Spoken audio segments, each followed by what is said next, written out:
Okay, so here we have an Impero back to wall cistern only, and the code is 1211N.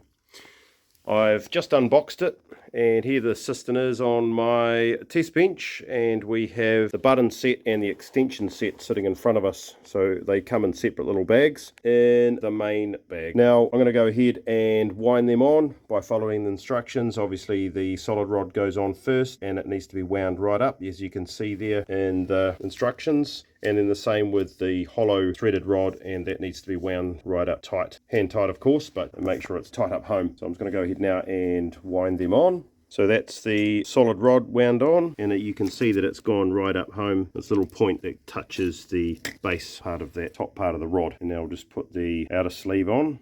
There we go. Now you can see again that that's wound right up home on that piece there. So what that would do, that would go in to the top of the cistern flush valve and just wind up. You can just use the button set to wind it on.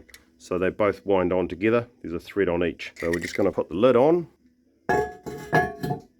Okay, and then what I've got as well is a screwdriver that I'm going to put down through here to make sure it's lined up. Okay, so that's lined up, so we can screw our button set straight in and then wind it up. Right, now you can pretty much choose where you want the half flush to go. Sometimes I put it at the back because it's a lot better to have people push the full flush, just so that everything gets washed down. The half flush is the option if you are going number ones. So there you go, that's all working, happy days. So hopefully this helps. Thanks for watching.